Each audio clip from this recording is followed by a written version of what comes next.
میرے بھائیوں، رمضان مبارک کے روزوں کو باقی تمام عبادات پر، چاہے وہ حج ہو، نماز ہو، زکوٰۃ ہو اور جتنے فرائض ہیں، ان پر اس اعتبار سے رمضان مبارک کے روزوں کو فوقیت حاصل ہے کہ پورے قرآن حکیم میں باقی جتنی بھی عبادات ہیں ان کی ڈیٹیل سکیٹرڈ فارم میں ہے، بکھری ہوئی حالت میں. یعنی اگر میں کہوں کہ حج کے ٹاپک پہ آیات کہاں ہیں، وہ سورۃ البقرہ میں بھی ہیں، سورہ آل عمران میں بھی ہیں، سورۃ الحج کے اندر بھی ہیں. نماز کے ٹاپک میں تو کئی ایک صورتوں میں یہ ایشو ڈسکس ہوا ہے. اسی طریقے سے زکوٰۃ بھی سینکڑوں جگہ پہ ڈسکس ہوئی ہے. لیکن رمضان مبارک کو یہ فوقیت حاصل ہے کہ رمضان مبارک کا جو ٹاپک ہے پورے قرآن میں صرف ایک ہی جگہ پہ ڈسکس ہوا ہے پورے قرآن میں، اور وہ سورۃ البقرہ کا رکوع نمبر ہے 23. 6 آیات میں آیت نمبر 183 سے لے کر 188 تک. سورۃ البقرہ آیت نمبر 183 سے 188 تک جو آپ نے قرآن حکیم میں کھول رکھی ہے، اس میں رمضان مبارک کے ٹاپک کو ڈسکس کیا گیا ہے. پورے قرآن کے اندر اس ایک مقام کے علاوہ نہ کہیں پہ کسی روزے کا ذکر ہے، نہ رمضان مبارک کے حوالے سے کوئی ڈیٹیلز آئی ہیں سوائے اس ایک موقع کے. یہ 6 آیات انشاءاللہ ہم آج کور کریں گے، اور اس میں 6 آیات کے اندر 5 سب ٹاپکس ڈسکس ہوئے ہیں چھوٹے چھوٹے. میں وہ ساتھ ساتھ کلیریفائی کرتا چلا جاؤں گا. اعوذ باللہ من الشیطان الرجیم، بسم اللہ الرحمن الرحیم. سورۃ البقرہ رکوع نمبر 23 آیت نمبر 183 سے لے کر 188 تک. پہلے 2 آیات ہم ڈسکس کریں گے، آیت نمبر 183 اور 184، جس میں ٹاپک نمبر 1 ہے رمضان مبارک کی اہمیت اور مقصد کیا ہے اور اس کی فرضیت. اعوذ باللہ من الشیطان الرجیم، بسم اللہ الرحمن الرحیم.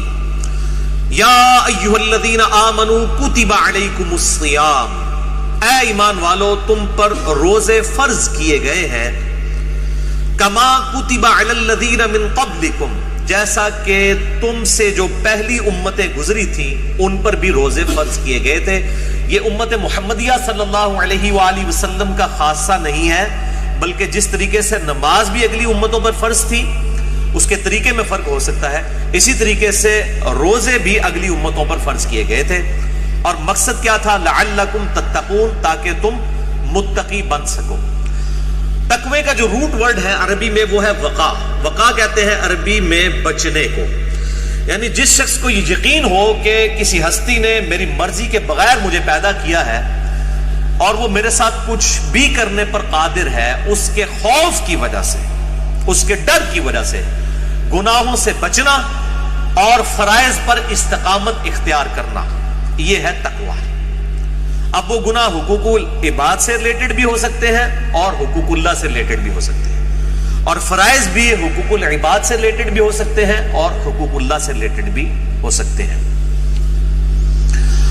سورۃ الحجرات میں واضح طور پر آیا ان اکرمکم عند اللہ اتقاکم، بے شک تم میں اللہ تعالیٰ کے نزدیک سب سے عزت والا وہ ہے جو زیادہ متقی ہے. اور رمضان کا مقصد بھی تقوی ہے. اب مجھے ضمناً حدیث یاد آئی جو بخاری اور مسلم دونوں میں موجود ہے. کتاب النکاح چیپٹر میں یہ پہلی حدیث ہی آپ کو مل جائے گی، صحیح بخاری میں بھی، صحیح مسلم میں بھی اور مشکات میں بھی، نکاح والے چیپٹر میں، کہ آپ صلی اللہ علیہ وآلہ وسلم نے فرمایا اے نوجوانوں کے گروہ، تم میں سے جو نکاح کی استطاعت رکھتا ہو اسے چاہیے کہ وہ نکاح کرے. یہ چیز اس کے شرمگاہ کی حفاظت میں مدد کرے گی اور نگاہوں کو نیچا رکھنے میں اس کو سپورٹیو ہوگی. اور جو نکاح کی استطاعت نہ رکھتا ہو، یعنی فائنینشلی اس کو سپورٹ نہ کر سکتا ہو ازدواجی زندگی کو، تو وہ روزے رکھ کر اپنی شہوت کو ٹھنڈا کرے. یعنی روزہ جو ہے یہ تقوی کے حصول کا ایک ذریعہ ہے. ایام معدودات، گنتی کے چند دن ہیں، یہ رمضان کا جو مہینہ ہے اور روزے ہیں.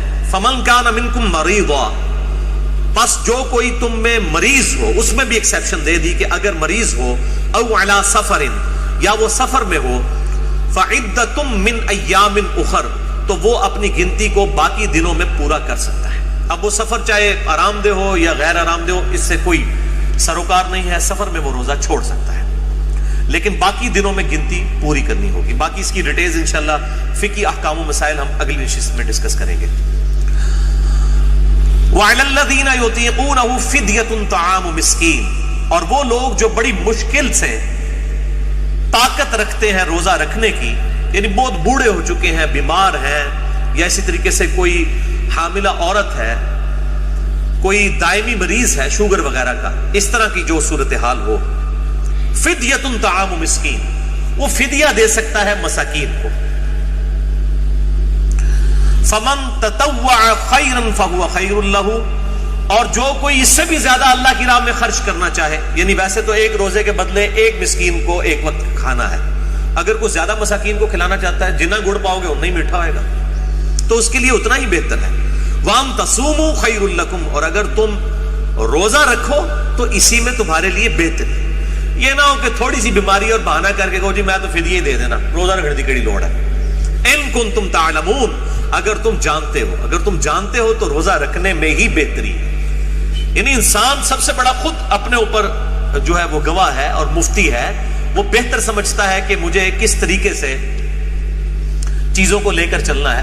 جیسے دنیاوی منفعت کے لیے وہ انسان چھوٹی چھوٹی چیزوں کا خیال رکھتا ہے، تو آخرت کے اعتبار سے بھی وہ خیال رکھے.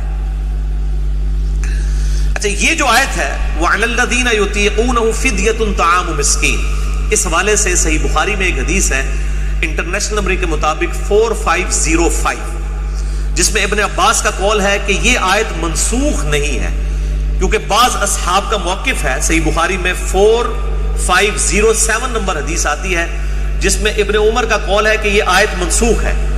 یعنی ان کا موقف یہ ہے کہ یہ پہلے آپشن تھی کہ جو شخص مال دے سکتا ہے وہ مال دے لے، اور جو روزہ رکھ سکتا ہے وہ روزہ رکھ لے. یہ دونوں آپشن ہیں، یعنی مریض والا چکر نہیں.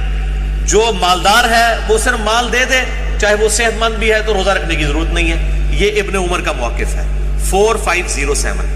جبکہ ابن عباس کا موقف صحیح بخاری میں 4505 ہے، وہ یہ کہتے ہیں کہ یہ آیت منسوخ نہیں ہے، بلکہ اس سے مراد وہ بوڑھا اور بوڑھی ہے یا بیمار شخص جس کو صحت یاب ہونے کی امید نہیں ہے اور بڑی مشکل سے وہ روزہ رکھنے پر قادر ہے، اس کے لیے روزہ نبھانا مشکل ہے.